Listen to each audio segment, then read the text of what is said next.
Sore itu keadaan di desa Glambir sedang begitu cerah.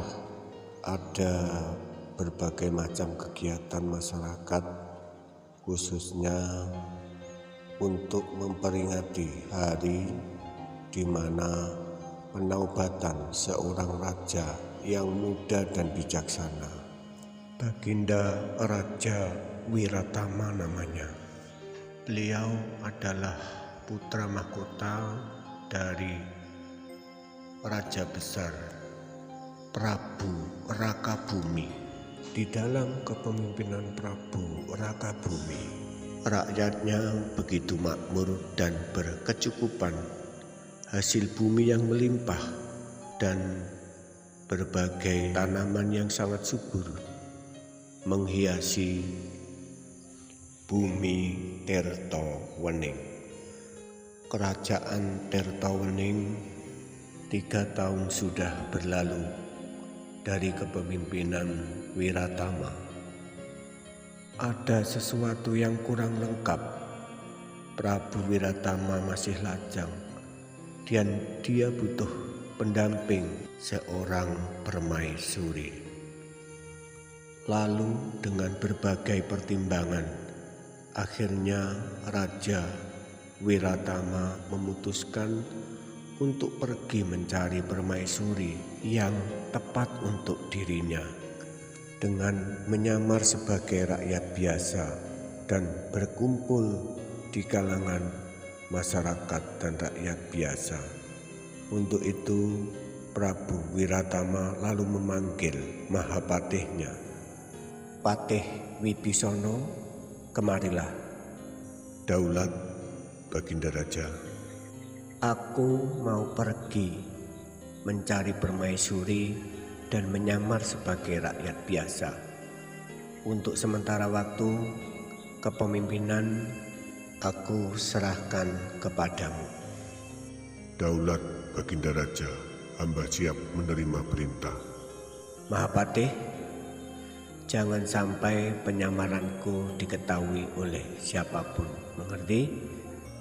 "Daulat, Baginda Raja, hamba mengerti." Setelah itu, keesokan harinya, pagi-pagi benar, Prabu Wiratama berangkat dengan memakai pakaian ala rakyat biasa dan diantar langsung oleh Patih Wibisono sampai pintu gerbang kerajaan. 3 hari sudah perjalanan Prabu Wiratama, akhirnya sampailah di suatu pinggiran desa, namanya Desa Plosoklaten. Di situ Prabu Wiratama menyalakan api dan membakar beberapa potong ranting kayu. Setelah itu menyiramnya dengan air. Setelah kedapatan arangnya, Prabu Wiratama lalu mengoles-ngoleskan arangnya pada tubuh dan wajahnya, seakan-akan biar orang tidak mengenalinya sebagai penyempurna penyamaran. Lalu kemudian masuklah Prabu Wiratama ke desa tersebut. Dia menghampiri dari rumah ke rumah, meminta-minta sedekah kepada setiap orang. Begitulah setiap hari yang dilakukan Prabu Wiratama. Sering dia diusir, bahkan dilempar, tapi Prabu Wiratama tetap bersabar sebelum menemukan permaisuri idaman hatinya. Hingga pada suatu hari, Prabu Wiratama mengetahui ada seorang gadis cantik yang sedang menyapu halaman di rumah sederhana. Lalu Prabu Wiratama menghampiri. "Permisi, Nyai, bolehkah saya meminta sedekah sedikit saja?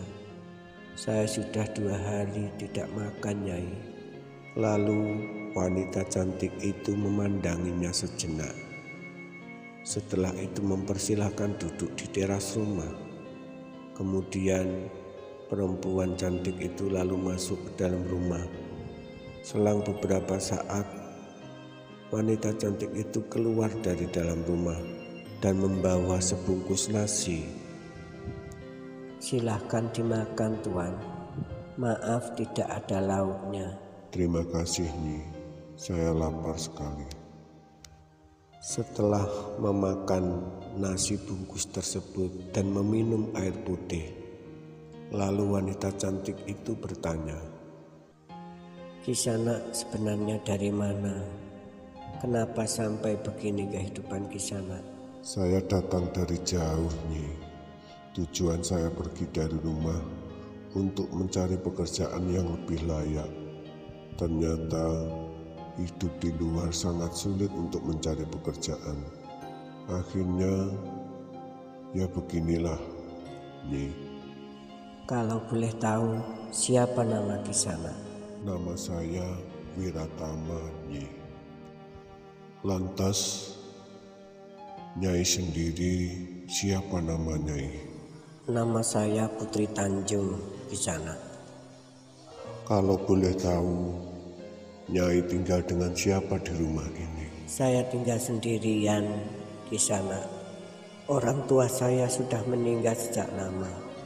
Lantas suami Nyai di mana? Saya belum menikah, Kisanak. Jikalau saya ini orang mampu, pasti saya mau menikahi Nyai. Sayangnya saya adalah orang tak punya, Nyai. Maaf, Kisanak. Saya tidak memandang itu, Kisanak. Saya hanya menginginkan pasangan saya yang mau menerima apa adanya dan mencintaiku dengan tulus tanpa memandang siapa saya. Kalau memang begitu, Nyai, tunggu aku, Nyai. Nanti suatu ketika aku akan melamar Nyai jika aku sudah berhasil. Sekarang saya permisi dulu, Nyai. Terima kasih atas kebaikan Nyai. Sama-sama, Kisanak. Setelah itu, Baginda Raja Wiratama meninggalkan Putri Tanjung sendirian dengan berharap nantinya bisa berjumpa lagi. Setelah mendapat gambaran bahwa inilah jodoh Sang Prabu Wiratama, kemudian pulang ke kerajaan untuk memberitahu Patih Wibisana.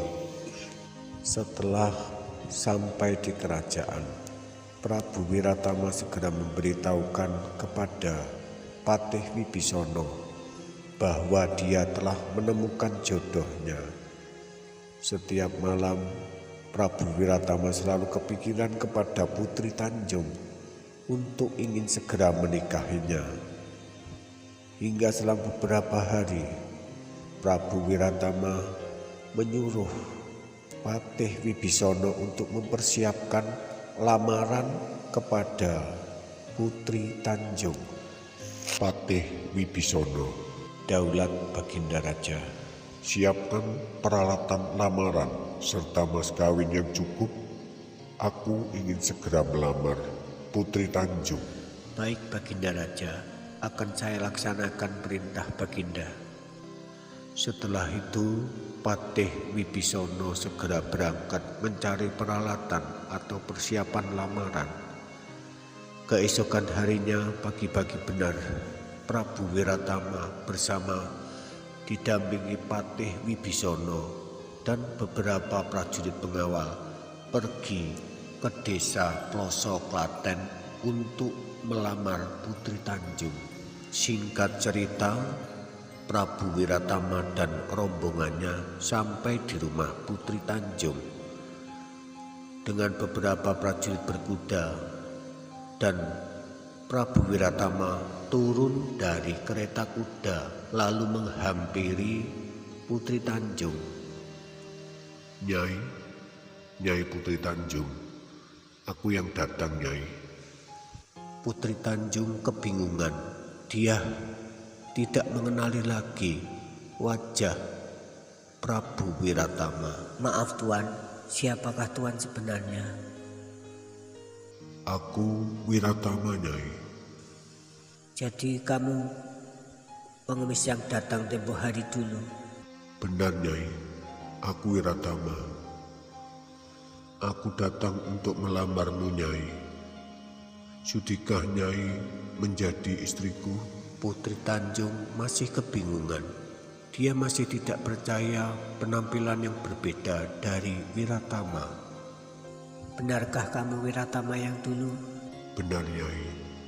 Sudikah Nyai menjadi istriku? Nyai Putri Tanjung terdiam, lalu mengangguk. Dia tidak menyangka bahwa Wiratama adalah seorang raja. Sedih, kaget bercampur bahagia masih menyelimuti dari pikiran Putri Tanjung. Kisana, kenapa Kisana membohongi aku? Aku bukan maksud untuk membohongi kamu, Nyai. Aku berpenampilan seperti pengemis untuk menguji seberapa besar ketulusan seorang wanita. Setelah itu, mereka berdua bersepakat untuk segera menikah. Putri Tanjung akhirnya diboyong ke kerajaan dengan menaiki kereta kuda yang dibawa oleh Baginda Raja Wiratama. Sesampainya di kerajaan, mereka segera menikah dan menjadi suami istri yang berbahagia. Putri Tanjung sebagai permaisuri Prabu Wiratama. Pemirsa, cukup sekian dari kami dan terima kasih atas perhatiannya. Wassalam.